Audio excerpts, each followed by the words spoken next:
Welcome to Access Granted. I'm your host, Mike Iannelli. Today, a special guest is joining us, MaryJo Birschbach, the Communications and Development Manager at the NC Presenters Consortium. MaryJo has a wealth of experience, including teaching and a high-level administration background. In this episode, we'll discuss how technology is shaping the future of accessibility and how human kindness should be at the heart of all of our efforts. If you want to change and you want to be different and you want to be better, it takes time, but it can also just start with something so little, just by saying hello to other people, right? And then opening doors for other people, or putting other people first, or picking up a piece of trash on the side of the road. Whatever it is, it can start with small steps that lead to other steps. And it's also important to know that you're not always going to get the step. You're going to make mistakes. Sometimes you're going to miss the opportunity. You're not going to do the thing you wanted to do. And you'll look back and you'll go, I should have done this, or I should have said this, or I should have. And that's part of learning. Yeah, that's and your that's opportunity part to of learn. that's part of growing. Is, I try my best to help people every day and to be as good of a person as I can be every day. And some days are harder than others. Some days I'm not my best. And I have to be okay with that. We have to be forgiving with ourselves and understanding with ourselves, I think.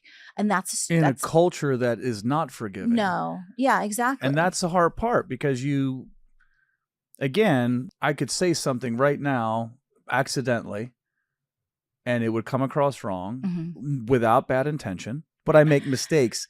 But in a world today where you make that mistake and you're trying to forgive yourself and move on, we are not very forgiving. Right. We judge, we criticize, we condemn, and it's like, I think that this is a two-way street. Yeah. And I think inclusion is a two-way street. I really do believe that. And it's hard to say that because I'm like, man, even saying that makes me feel that maybe that was the wrong thing to say. But I think it is the right thing to say, because that's the whole purpose of this. We need to say things, and maybe someone will correct me and say, you sound ridiculous, and that's okay. But if we want things to change, it's a two-way street. Right. Well, you want everybody to be involved. Exactly. You want everybody to be a part of that conversation. And I think that is always going to be the goal, right? We always want for people to feel that they can be a part of that conversation.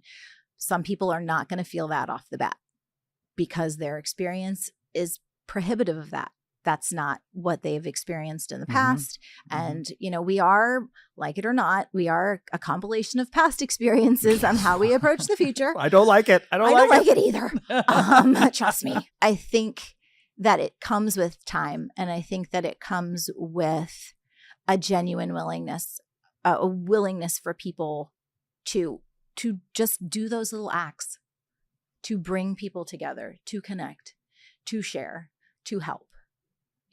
That can make a difference in someone's day. That small thing, that holding the door, saying good morning, smiling at people. I do those things regularly. And why do you do that? Did someone tell you? Because I remember someone saying, you have no idea what that other person is going through. And we don't. That person could have lost an animal. That person could have been in a car accident. That person could have got terrible news. That person could be depressed. That could be sad. Person could be on the verge of just the worst possible scenario. Yep. Your best day can be their worst. And that little thing of kindness, that even a tiny little thing can change someone else's path. Right. Do you believe that? I do. I mean, I do it because it's a choice to do it, and I want to. Whether or not it's reciprocated, whether or not I get a thank you, or I get a smile, or and that's okay. Yeah, you're not supposed to. That's okay. I'm okay with that. Yeah. Saying bless you, little things like that, because to me, it lets people know I see you, and I think that's important. I think people knowing, like, we're human beings, we are in a shared space. Sometimes we're going through the doorway at the same time. We're walking paths, and that may be the only exchange we have. And for some people, that smile or that good morning or that holding of the door might be the only positive thing that they experience. And even whether they realize it in the moment or they don't, I don't want to leave people with having a negative experience, I guess is my thought. I want my interactions to be either neutral or positive. I don't want to leave things in a worse state than when I encountered them. And I think that's just how I approach it. I'm typically very introverted. It's hard for me to. See, I would have never thought that. Oh, I am. I'm an introverted extrovert. Like I'm extroverted. No, I think it's the other way around. I'm a extroverted introvert. So I can be extroverted if I need to, but typically I prefer just blending into the background. So let me ask you, what are some of the things that you think this relationship, because I'm learning so much just talking with you, but from where we were to where we are and to where we might be going, from webinars with the association to working, making sure we're doing some more accessibility work for training people on etiquette and inclusive language. Like, what are some of the things you take away from this Ablr experience that we've had so far? It is really that support to do things correctly and to approach accessibility correctly. And it brings an awareness. You know, I'm not a designer or a developer for websites. You might be next year. We'll see. You know, you never quite know. That's it. I expect the unexpected. But working with Ablr has definitely given us and given me an understanding of what is right and what should be and how it should be done, because it's just good design. It's just the way that it creates content that is accessible for everyone. For us, you know, I think being able to work with Ablr, learning from Kim, who is like amazing.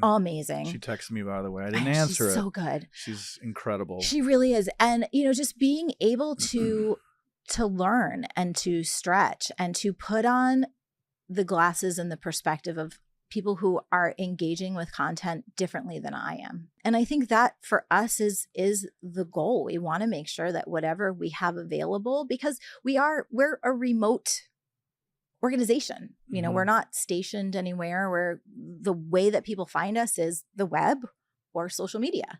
So we want to make that accessible to as many people as possible. We're still working on it. We're not there 100%. We are working on it. You're on your way. We are. On your way. And that's all you can ask for. But, you know, without that support, I don't think that we would have recognized it as quickly. And having that and then being able to act on it and say, okay, well, of these 84 things I have to fix, I can fix 52 of them. And the rest, I'm going to need some help. That is huge, because you can't fix something that you don't know is wrong. Amen to that. And without Ablr, we wouldn't have known that. So I'm appreciative of it and the guidance and answering all of my ridiculous questions, because I like to ask questions because I'm learning. You are learning. And this is a huge starting point. Like, museums are evolving, arts are evolving, the culture is evolving. And I'm super excited about walking in every aspect of life will become universal. Like, everything we do will be universal. Where do you see the consortium going in your association as it evolves, as you guys are saying, hey, we're doing accessibility work, we're doing inclusion work, and we have that's why I love associations. You have the ability to touch so many people. Where do you see, or what have you felt so far? Or what are you excited about in the future? I'm excited to just be able to share with our members, here's how you can do things. Or, you know, if you're running into this issue, let me help you. I think that for me is the most exciting. You know, we deal with a lot of technology. And so knowing, how do I make this adaptable? How do I make this accessible for people? And then being able to support them in doing that. And it's the small things, right? We deal with a lot of videos, for instance. And so encouraging our members, you need to be captioning your videos. If you have to consider having audio descriptions for your videos. You have to be aware. Amazing. And it's not easy to. I did my first video. It's not. And it is not easy. Just because for me it was just like, am I saying the right thing? Am I including the right information? I want to make sure that it's beneficial, right? If you're going to do it, Yep. do it right. Yeah. And that's my goal. Yep. But sometimes I think about it a little too much. But anyway, Same. I get in my head about it. I'm like, is that right? I don't know. I'm going to do it again. Stop overthinking. Yes. No.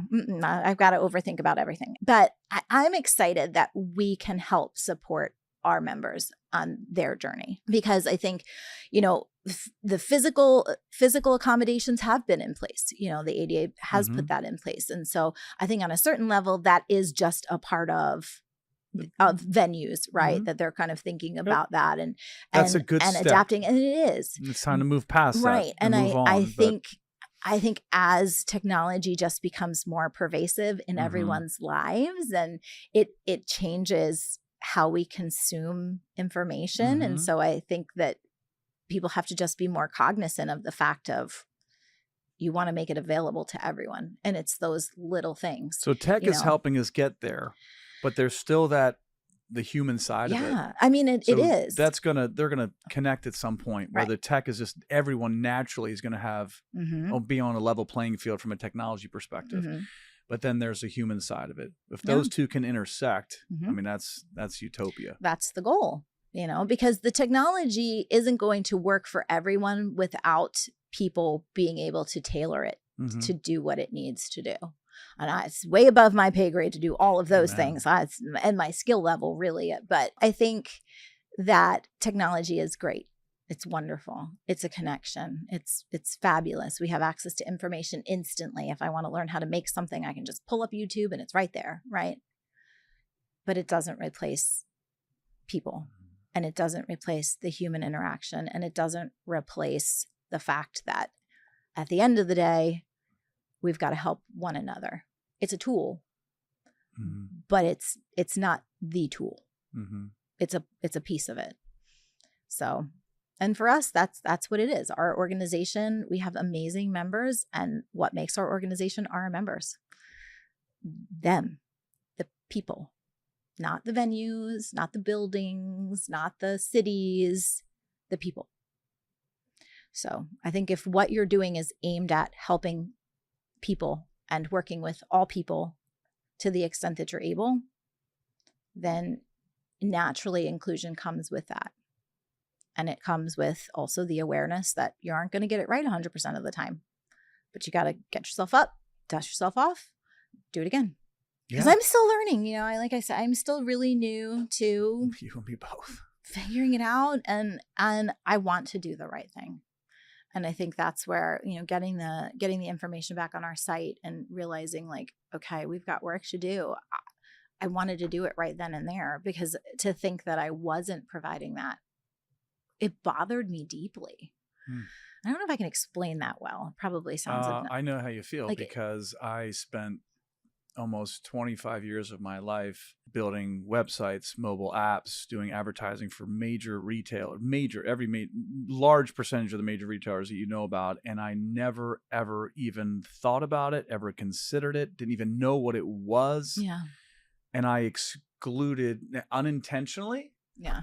But I still excluded millions of people throughout my career. Millions. Never even thought of it. And so that was the punch in the gut for me.